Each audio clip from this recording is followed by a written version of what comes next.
എൻ്റെ പേര് നിമിഷ. ഞങ്ങൾ ചേരിൻകുഴിയിൽ നിന്ന് വരുന്നു. എൻ്റെ പപ്പയ്ക്ക് വേണ്ടിയിട്ടാണ് സാക്ഷ്യം പറയുന്നത്.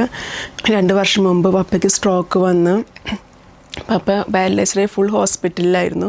1 മാസത്തോളം പപ്പ വെൻറ്റിലേറ്ററിൽ തന്നെയായിരുന്നു. അപ്പോൾ ഞാനും അമ്മയും കൂടി വെൻറ്റിലേറ്ററിന് മുമ്പിൽ ഇരിക്കുമ്പോൾ അമ്മ പ്രാർത്ഥിക്കുന്നുണ്ടായിരുന്നു, പപ്പയ്ക്ക് സുഖം പ്രാപിക്കുകയാണെങ്കിൽ ഗാഗുൽത്തയിൽ വന്ന് സാക്ഷ്യം പറയാമെന്നും അമ്മ എന്നോട് പറഞ്ഞിരുന്നു. അപ്പോൾ ഞാൻ അമ്മയോട് ഓക്കെ എന്ന് പറഞ്ഞു. അങ്ങനെ ഞങ്ങൾ അവിടെ ICUവിൻ്റെ മുമ്പിൽ ഇരിക്കുന്ന സമയത്ത് തന്നെ അച്ഛനിൽ കൂടെ പാസ് ചെയ്തു പോയി. അപ്പോൾ മമ്മിയോട് പറഞ്ഞു, ഇത് അച്ഛൻ പോകണു എന്ന് പറഞ്ഞു. അപ്പോൾ ഞാനത് വിശ്വസിച്ചില്ല. അപ്പോൾ ഞാൻ പറഞ്ഞു, അപ്പോൾ മമ്മിക്ക് തോന്നിയതാവും എന്ന് പറഞ്ഞു.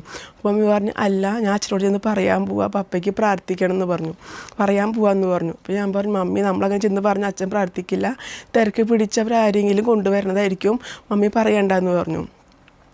ഞാൻ പറഞ്ഞത് മമ്മി കേട്ടില്ല. മമ്മി ഓടിപ്പോയി അച്ഛൻ്റെ പിന്നാലെ ചെന്ന് അച്ഛനോട് കാര്യം പറഞ്ഞു. അപ്പോൾ അച്ഛൻ പറഞ്ഞു, ഞാൻ നോക്കട്ടെ എന്ന് പറഞ്ഞു.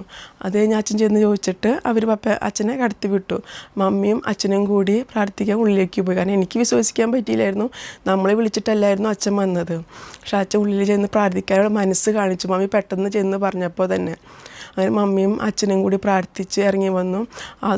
അതിന് മുമ്പ് തന്നെ അവർ പറഞ്ഞത്, പപ്പേനെ ഇപ്പോൾ ICUവിന് ഷിഫ്റ്റ് ചെയ്യില്ല, കുറഞ്ഞത് ഒരു 15 ദിവസം വേണം. 15 ദിവസം തന്നെ പപ്പ വെൻറ്റിലേറ്ററിലായിരുന്നു, ഇനിയും 15 ദിവസം വേണം, പറയാറായിട്ടില്ല എന്നാണ് അവർ പറഞ്ഞത്. അതിന് ശേഷം പിറ്റേ ദിവസം തന്നെ അവർ ഞങ്ങളോട് പറഞ്ഞു, പപ്പനെ റൂമിലേക്ക് ഷിഫ്റ്റ് ചെയ്യാം, ഇമ്പ്രൂവ്മെൻ്റ് ആയതുകൊണ്ട് വെൻറ്റിലേറ്ററിൽ നിന്ന് മാറ്റാം എന്ന് പറഞ്ഞു. അങ്ങനെ തന്നെ പപ്പനെ റൂമിലേക്ക് ഷിഫ്റ്റ് ചെയ്തു. ഞങ്ങൾക്കത് നല്ല വിശ്വാസമായി. യേശുവേ നന്ദി, യേശുവേ സ്തുതി.